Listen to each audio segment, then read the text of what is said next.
Hello BulbaTube fans, looking good out there. Shangrenard here, ready to walk you through Professor Bulba's top 10 weirdest species of Generation 5. Buckle up and get ready, cause things are about to get heavy.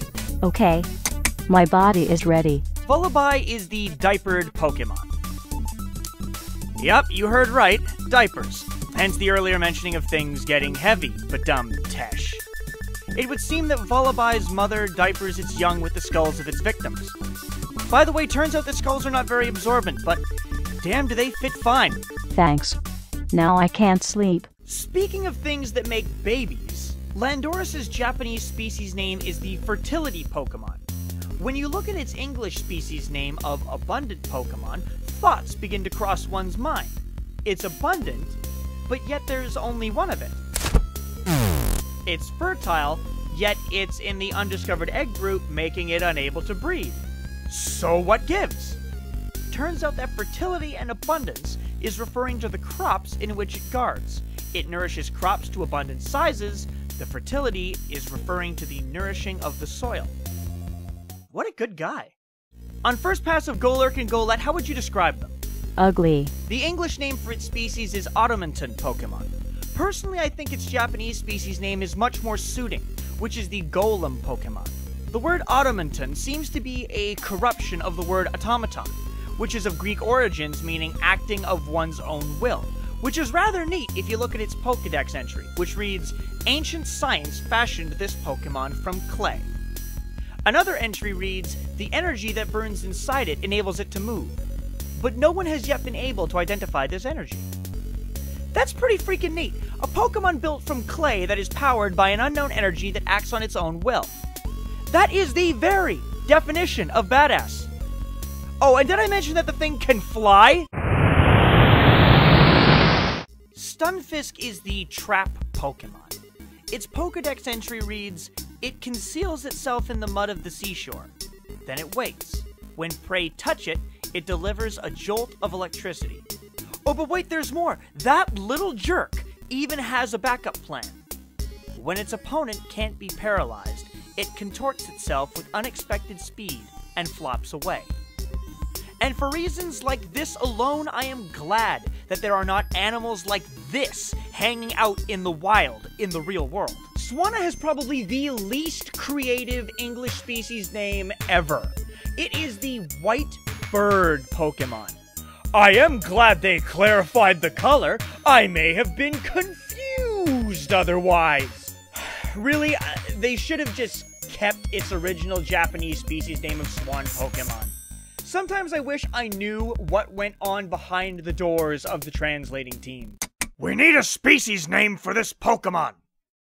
Clear Duck. And Blackbird? How about we leave it as Swan? These ideas suck! I'm taking this to the scientists! Alright, gentlemen, we need a new name for this Swan species Pokemon. I've got it! Gotha is the astral body Pokemon. I guess it is somewhat out of this world, sure. But by looking at its design alone, the idea of an astral body doesn't make much sense. Until you read its Pokédex entry. It can see the future from the movement of the stars. When it learns its trainer's lifespan, it cries in sadness. At first I thought, wow, that's touching. Until I realized it learns fake tears at level 10. Guess who will be reading the stars from a PC for the rest of its life? You are, you horoscope, bantering dark maiden of the night!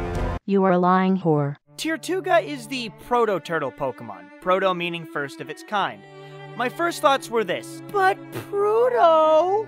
Obligatory shout out. I think I much prefer its Japanese species name of ancient turtle Pokemon better. And since we're on the topic of old things, let's take a look at Arken, who in Japan is known as the oldest bird Pokemon. Its English interpretation named it the first bird Pokemon, which is basically the same idea.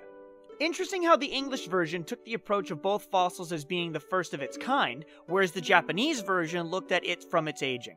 Sigilyph is an example of where context and translations go a bit off. Its English species name is avianoid Pokemon, which means bird-like, whereas its Japanese species name is pseudo-bird Pokemon, meaning false bird, kind of along the same lines as Pseudo-Woodo, looking like wood but not actually being it. These next two Digimon, I mean Pokemon, are mega cool. You'll see why.